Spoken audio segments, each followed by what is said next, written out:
guys, welcome back to CITAM Church Online. We are so glad you joined us. My name is Dora Obwaka. Now, if you weren't here last week, you probably don't know that we've been hanging out with our lovely guest, Helen, and we've been talking about her story behind the store and the design that she does today. We're going to be continuing from that point, but let Pasi introduce yourself and we'll jump right in. Yeah, thanks Dora and Ellen. It's a pleasure to be back here again as we continue with our conversation. My name is Tabi from CITAM Naivasha, and I'm glad to be here. So glad. Helen here, Ellen Talbot, fashion designer. So excited to be here. Can't wait for the kind of questions Part you two. have for me. Part 2, we're diving in, we're coming in hot and heavy. We had the story behind the glory even in the past episode we did. If you haven't watched that, make sure you catch it so that this will be more relevant to you. But we had that, and now I would just love us to focus on, now that you're here in this space, you are in the forefront of design in this country. You are dressing the top of the top, the creme de la creme. How is it being born again and being in the marketplace? What type of challenges do you face as a believer in this space? First of all, being a believer and in this space is being a believer by itself is a challenge, because we know fashion has been associated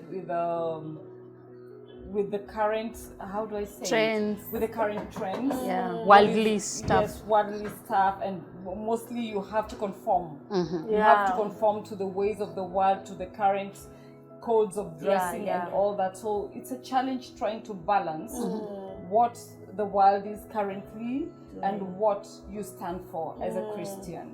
So that's a major challenge. Yeah. And I was just asking you before, one of the scenarios that I thought about, and maybe Pasi, you'll give us another scenario you can think of. What if somebody walks into your store today and just says, I want you to make for me the most scanty, everything, out, kila kitu, everything. I want just everything out. Show the glory. How do you respond to such things? Having your own standards, having your own values, and your moral, stance. What's your response to such kind of Scenario. requests? Because at the end of the day, you're also, it's an income, and but where do you draw the line? First of all, in fashion, you have to create something called an aesthetic. Wow. So if you go through my wall, if you go through my website, if you go through my Instagram page and my Facebook page, I've created an aesthetic. And so that is what clients look for. When you go into a market to buy, let's say, a pair of socks, you will not walk into a shop where they sell swimsuits and ask for a pair of socks. Yeah. You understand? So I've created this aesthetic on my wall, on my Instagram wall and on my website, that would appeal to a certain kind of people. Yeah. So that automatically decides or sifts who comes to us and what kind of outfits they would ask from us. For example, if you had a chance to go through what I have in store, and you've noticed that most of the outfits that I've done, even for my ready-to-wear store, they're a bit covered up, they're a bit toned down. Yes, they have the funkiness and everything, but it's toned down. They all have their own decency. So I think as a fashion designer, one should have their own aesthetic. An aesthetic is something that you're known for, something that you're identified with. Yes. Nobody will come asking for a swimsuit from me because they haven't seen it displayed on my page or on my wall or on my website. They will only come for what I display and say, I'm selling this. Yeah. You will not go to a dairy farmer to ask for tomatoes. That's Do you true. understand? Yes. So I think I have managed successfully to create a powerful aesthetic that identifies with my beliefs and my stance. Yeah. Wow. And therefore it sort of just like decides who comes to me and what they come for. Okay. Yeah. And what about people who, I know sometimes we have conservative people who, they tell you, I can't do that. How do you help people to get confident in fashion so that they can explore different ideas How have you encountered such scenarios? We encounter such scenarios on so many days, almost on a daily basis. Women are, I wouldn't want to use the word insecure, but women have their own reasons for covering up or showing off certain areas of their body. Even their own experiences, I would say. There are some who cover up because they have stretch marks. There are those who cover up because they believe they've grown bigger than a size bigger or a size smaller. There are people who've gone through trauma. There are people who've had accidents, and so for several reasons, they cover up certain areas and show off certain areas. And in such a case, it's for you to understand or to give out designs that would make them feel confident and beautiful in whatever they want to show and whatever they want to cover up.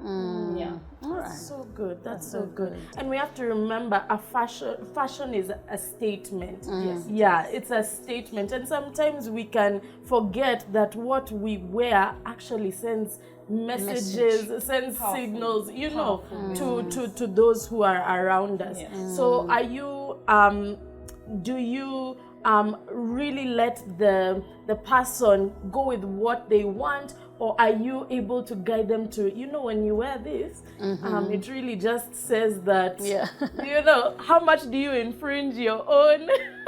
Sometimes people come in telling us what they want because they have never tried the other thing, not because they don't really like the other thing that is there, that is available. So sometimes it's our duty to carefully or with time let this client understand. I'll call them a client.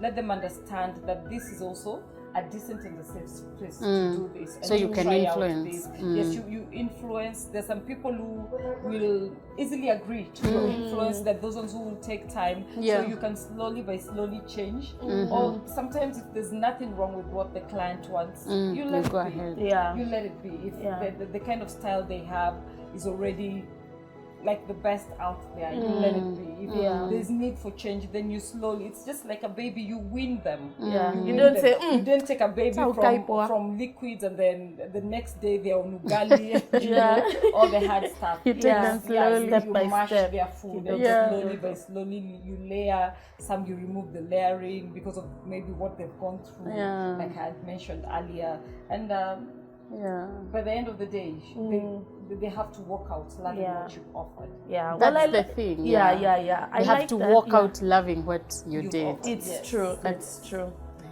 So we've come to the end of our time today, but I love that topic. What message does your outfit send, even as you present yourself to the world? And I'm sure we'll get to talk about that more. But as for today, I've been a host, Dora Obwaka, Tabi Mudani, and Helen Talbot. Yes. See you next time. God bless.